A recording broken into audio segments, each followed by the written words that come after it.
speakers today. What we're going to do is we're going to have a conversation between director Efrain Gutierrez and author, poet, and journalist Greg Barrios. Greg Barrios is a journalist, playwright, poet, and filmmaker. He is a 2013 USC Annenberg Getty Fellow. His work has appeared in the Los Angeles Times, the New York Times, the Texas Observer, Texas Monthly, Film Quarterly, Film Culture, La Opinión, Milenio, Salon, and Interview. He also has served as editorial page editor for the Spanish language daily Rumbo. Barrios founded Cinema 40, the student film society at the University of Texas Austin in 1965. He was also the editor of the UT film magazine Harbinger. His early film reviews appeared in The Rag, The Daily Texan, and Riata. Barrios was also the co-founder of the Gulf Coast Filmmakers Co-op in Austin, and his film work includes the award-winning Bonnie, filmed at Andy Warhol's factory in 1966 with Gerald Malenga and René Ricard. A retrospective of his film work was shown at the New American Filmmakers Co-op in 1968. Barrios has been commissioned to write a new play for the 2015 Provincetown, Tennessee Williams Theater Festival. He is also collaborating with actor and filmmaker James Franco on a book of his experimental work in poetry and film. So Greg, please, if you can join us here on stage. Thank you so much for being here tonight.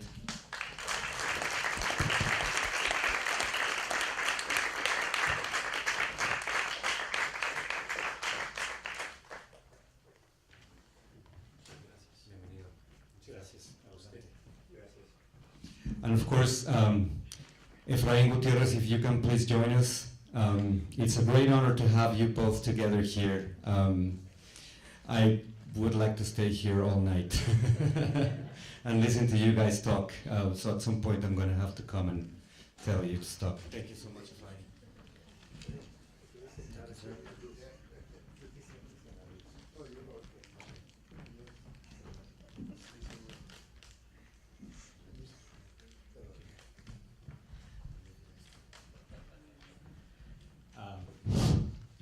Good afternoon, buenas tardes.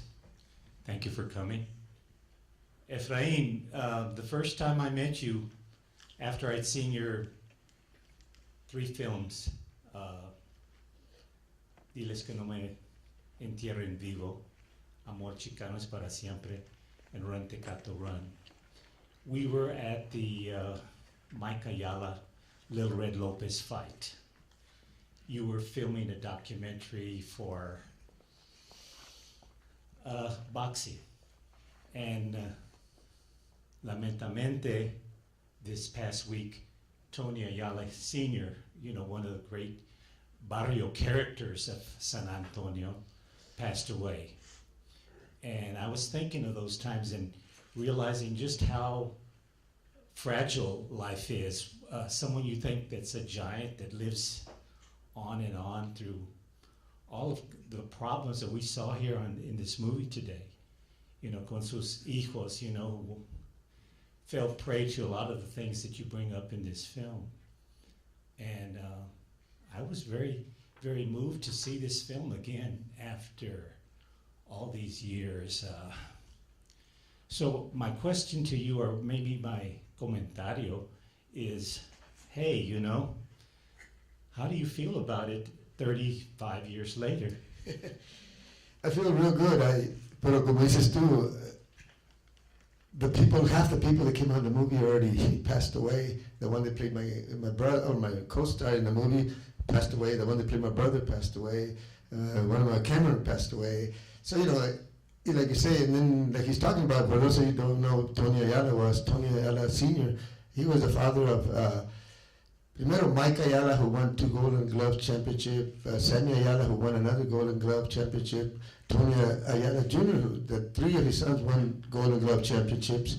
And Torito was the one that, tragically he never got to get where he was supposed to be. To me, he was the best fighter that anybody will ever see, and he's always, Ring Magazine ranks him in the top 10 every time when you're talking about boxers. So, I was there at the funeral, and it was good that all the boxing people were there, and I had to thank La Familia and bring up a little story because when we met, NBC was filming the fight between Little Red Lopez and Mike, and I've always been a fan of the Ayala, so he allowed me to take my 60mm camera and film at that fight. But when NBC, the people were there, they told me, no, you can't, how dare you even come in here, this is NBC. And Tony Sr. said, I invited him, he's staying. And I got to film it, and that film is at UCLA también, that footage when, sadly, Mike didn't win, but yeah. So it makes me feel good, it makes me feel old when you think 35 years later, pero I'm beginning to appreciate more of what I did. At the time I didn't know if what I was doing or what I was trying to express or show would come out the way we meant it to be. Too many things, were misinterpreted at the beginning, and too many things, people felt offended for other people because I tended to bother other people. But this is some of the things that sadly, starting with Prito Bring Alive and Ron Tecato, my friends that have been in prison, my family that has been in prison, there's still too many things that haven't changed for us, and we're still losing too many of our young people to drugs and ending up in prison. And I just want to say that I hope we don't get any more people like John Wood, to be judges again. For those of you who don't remember, John Wood was the one that Charles Harrelson, as a one that Woody Harrelson's father, is the one that supposedly got credit for killing him. But a lot of people, don't understand when I tell them that I was one of the people that was celebrated when he was killed, because we call him Maxi John it was for a reason. That man was very prejudiced and hated minorities and always gave blacks and Chicanos the maximum and lenient towards the whites, and I didn't think that was fair. So, now I feel kind of bad, but I celebrated when he passed away, and I guess celebrated for all the hurt that he created in our community. But better change it. Part of living in the barrio, and it's hard, uno tiene que tener mucha alma and muchos huevos, if you pardon the expression. And yet, this film has a lot to say, not only of today, but of yesteryear. I enjoyed the idea of the military service in there. I'm a Vietnam vet as well. I was drafted, and I served as a medic. And I enjoyed or realized just how interesting what you had to say about military service. And it reminded me of Muhammad Ali, who, when he was drafted, said, "Why do I want to go to Vietnam? No Vietnamese ever called me nigger." And I felt that kind of thing came across in this part, because there was a disproportionate number of Chicanos and Bloods, brothers, that were killed in the Vietnam War. And when we came back, there was very little celebration of welcome home, thanks for serving. It was a war that, we as Chicanos were also against. We had the Chicano moratorium, and we lost Ruben Salazar and other of our people that were trying to make the change. You were making films in the middle of the Chicano movimiento, and I think that may have inspired you more than you realize. Oh, very much so. Ramsey Muñiz was my idol. So, for those of you who remember Raza Unida, I got to meet him, and we did teatro for him. And I feel bad that he's in prison too. I was hoping that Obama would, a lot of us were hoping that he would get pardoned or something, but it hasn't happened. The música, before I forget, I want to acknowledge, la onda chicana, because the onda chicana, was at the height. I mean, la música. That's what we call Chicano music. We didn't call it música tejana. We called it música chicana back then. And the music that we heard here on the soundtrack, the Esteban Jordan, Steve Jordan, those who know the accordion wizard, También he's also passed away, my good friend Esteban Jordan. And I wanted to touch on what you were talking about, primero on La Onda Chicana. That was the first concert that we had kind of outdoor, and we tried to get to música. It was such there was such an interest in Mexico at the time on the Chicano movement that Siempre Domingo, what was his name? Raúl Velasco. Raúl Velasco. That was the show that everybody had to see, back in those days, and Cine Mexicano. We had the opportunity to be the first Chicanos to be aired on Siempre Domingo because they wanted it. But they did not like the word Chicano. And I had already changed, we had a TV show called La Mejor Música Chicana con Efraín Gutiérrez, but in order to air it, Emilio Nicolás, who founded Univision, told me we had, because Mexico didn't want to accept the word Chicano, so they changed it to Tejano, we changed it to Tejano. So when they wanted to air La Onda Chicana, they wanted me to drop the Chicano, la palabra Chicano de vuelta, and I told them, no, you can't do that, you made me do it once. They said, well, if you don't drop the word Chicano, then we can't show it. I said, well, I'm sorry, don't show it. So, you're some of the few people that get to see La Onda Chicana, some of that music. Because, that's something that expresses us, and I don't think that anybody should, cut down, and I didn't think Mexico had the right to do something like that. And a lot of people thought that it should have gone on so people would have seen it more, exposure, but sadly, it didn't happen. I think it was at the same time, an expression of our solidarity, of consciousness of who we were, identity. There was Black power, there was Chicano power. These are the things of that time, of that era. There were a beginning independent Black cinema. There were some Chicanos were doing amazing plays. Luis Valdez was doing Zoot Suit. I think around the same time you were making your films, he was doing Zoot Suit, and it was the first Chicano play to go to Broadway.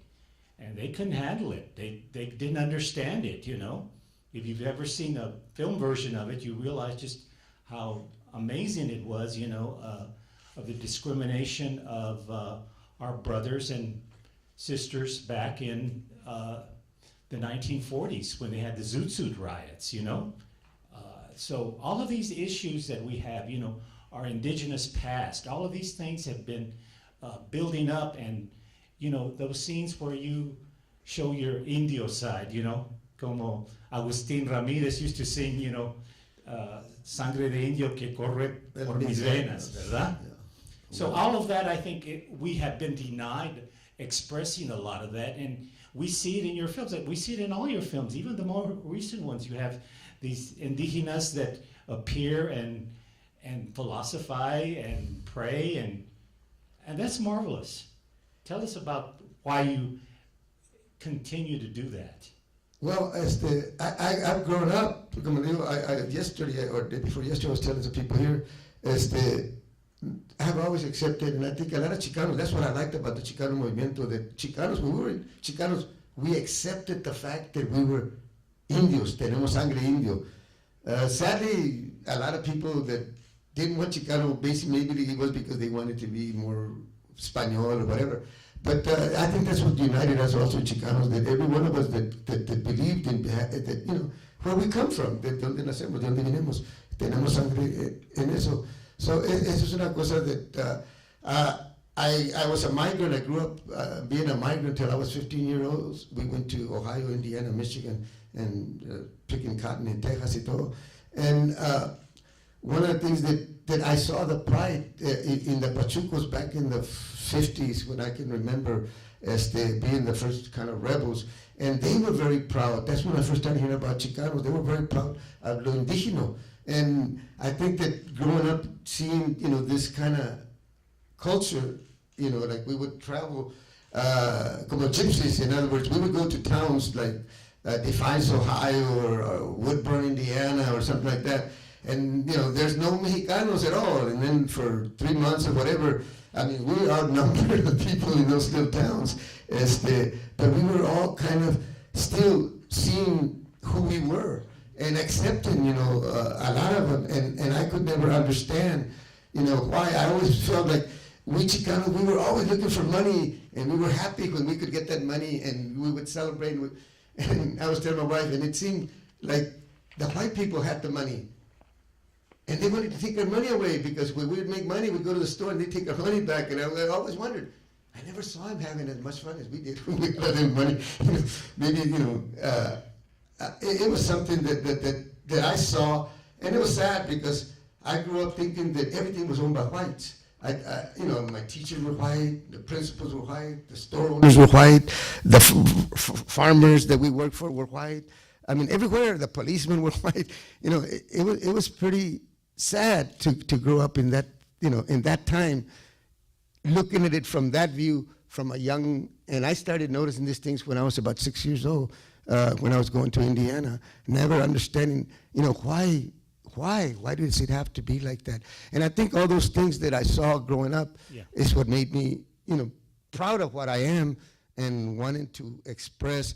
And like I said, I don't deny, like you said, and I just want to thank Greg. I've thanked him before, but he's the one. If it hadn't been for Greg Barrios that wrote in Chicano Review Resources and Chicano Cinema, he was the first one that wrote something about me. And then from there, UCLA and California, especially Joe Noriega, started looking for me until they found me, and then they were able to collect my work before it got lost.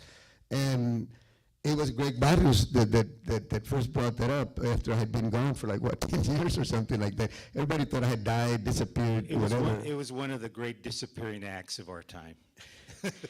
The first time I saw Run Tecato Run was in the little community where I was born of Victoria, Texas. Some of you know where Victoria is. And it was in the regular English language theaters.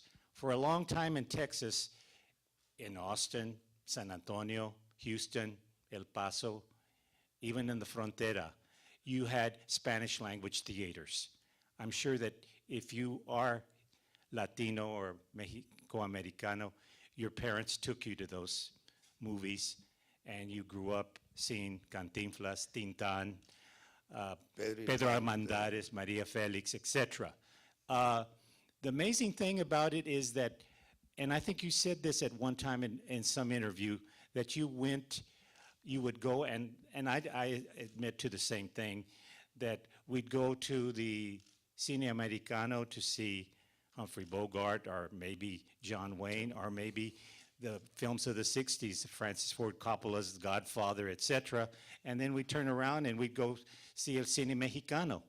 And during that time, Mexico was going through a revolution in their own cinema. There was all of these filmmakers that were completely trained, and Churubusco was going through this very strange kind of renaissance of the golden age of la época de oro, as they used to call it.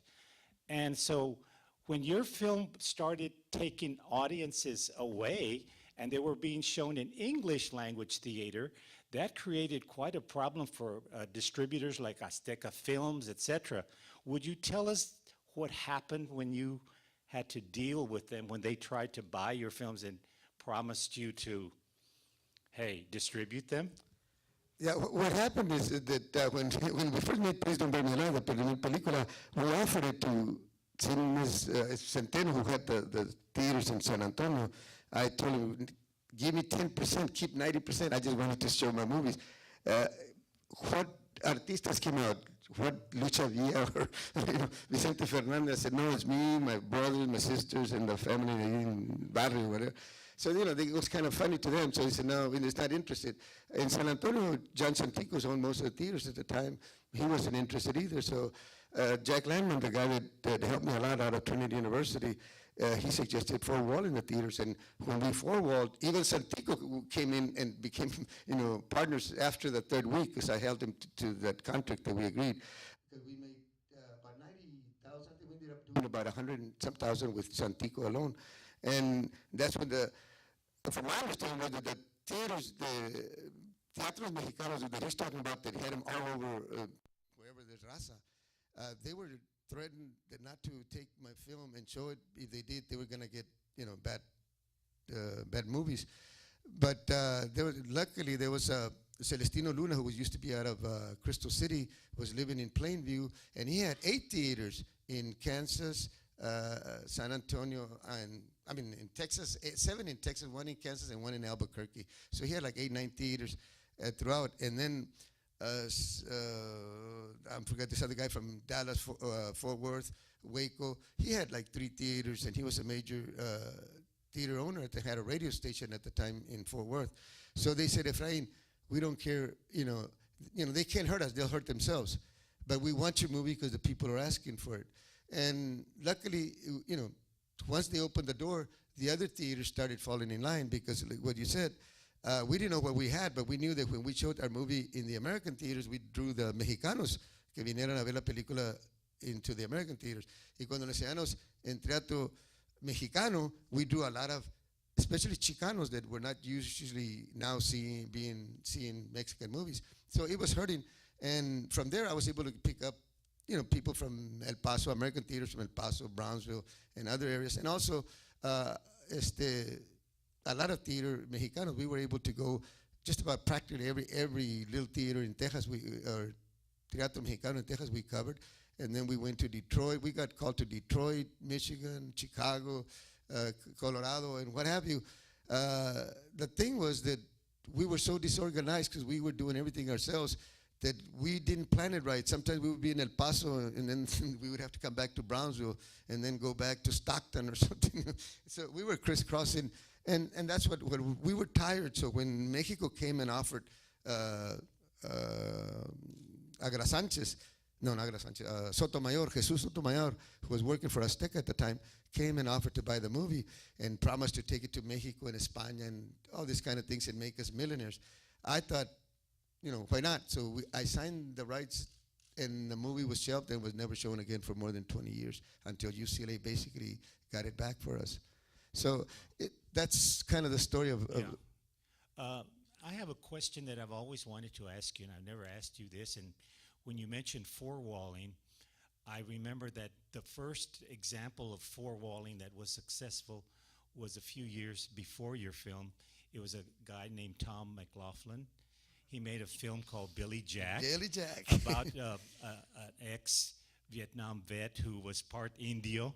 Oh, and I was wondering, I said, I wonder if Efrain was influenced by this guy, both business-wise and theme-wise. Well, it kind of came like that. I was not influenced by him, but after I saw it around the same time that after we had done our movie, I fell in love with Billy Jack. And I think that, I wish I'd gone to that level of Billy Jack. That guy made like 3 movies and retired kind of, disappeared because I never heard him. But, they were the most popular movie that, at that time. Billy Jack was, oh, God. And he was an independent filmmaker out of Arizona or wherever he was living. He was living like in a Sedona. Commune, kind of Sedona or something like that. He had his own commune out there or something. So, I wasn't influenced, but I loved him. The one that I was influenced more, and it's a movie that people have been trying to find and they haven't been able to find, is Toque. It was another beautiful movie that was done out of El Paso, as a matter of fact. But historians and I myself have tried to, years back, to track it down, and I've been unsuccessful. And Jimmy Mendiola is trying to track him down, that particular movie, because I always bring it up. I tell him that's the movie that Sabino and I, saw, and that's the movie that kind of we wanted to do something like that. But no, I do remember Billy Jack, and he was one of my favorite movies, Billy Jack. Excuse me. Now that you have returned and made several films since your rediscovery by Chon Noriega and several others, what kind of movies do you want to make now? Are you still in La Onda? Are you still hungry to make more cinema? I think you're sadly needed because, I appreciate everything that Robert Rodriguez has done, another San Antonio filmmaker, who started with a $7,000 film called El Mariachi, and he managed, it's a different generation. He went to film school here at UT Austin. We didn't have that luxury back then, but what do you see for the future? And is it a different generation that's going to bring us more Latinos on the screen? Or I think it is. I myself, I think being the Chicano, like they said, the movement's over, right? But the Chicano, I mean, we're still here, but we've evolved and we've changed, and we've gone in a lot of different directions. I think this brings maybe some of the older people to see it, and maybe the younger people, so they can talk about it within my film movies. I think that there's a communication that can open up so the people my age can tell, see, this is the way it was, or things like that. Pero myself, after Please Don't Bury Me, I was after Rantecato was the third movie. After I disappeared for 20 years, I came back and did a movie called Lowrider Spring Break in San Quilmas. You can find it on the internet. It's under Lowrider Weekend with Jesse Borrego, Denny De La Paz, and Kid Frost. That movie, again, I'm not a very good businessman. I lost the rights to that movie. And it's showing everywhere, and I get because I'm not getting a penny out of that darn movie anymore. And they're showing it all over. Danny tells me, where he runs into it, and all these people have seen it, buying the DVDs. I tell him, we're coming out with our original release, which is Lowrider Spring Break in San Quilmas for San Antonio.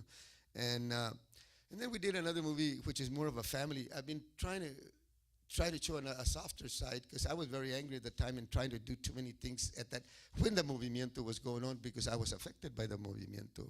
But as times goes by, my familia growing up, my daughters, and now we have a son who's a filmmaker.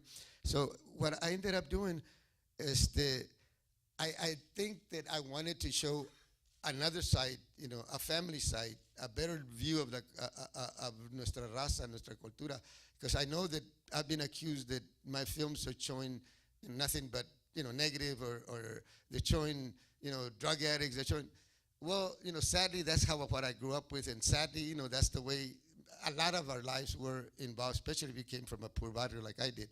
So those things, I couldn't get away from. I had to express them, but now. There's still stories, and there's a lot of stories, and that's what I want all these young filmmakers to start looking at, the different stories. Right now, we're working on 2 documentaries. One is with the American GI Forum, there's the struggle for the veteranos to get equality, let's say, get justice even in today.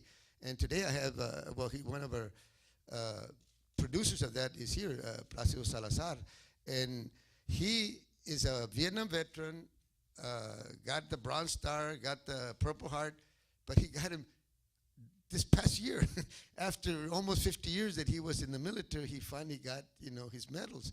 And I think that's sad for, that here you go and you get hurt and fight and everything, and then, just because you were a Mexicano, they refused to give him the medals at that time, and they corrected it, but they corrected like 50 years later. So he's producing this movie, this documentary, and because we're trying to show, this from World War II onward, like the struggles that veteranos came, starting with Second World War, even in the hospitals where they were segregated.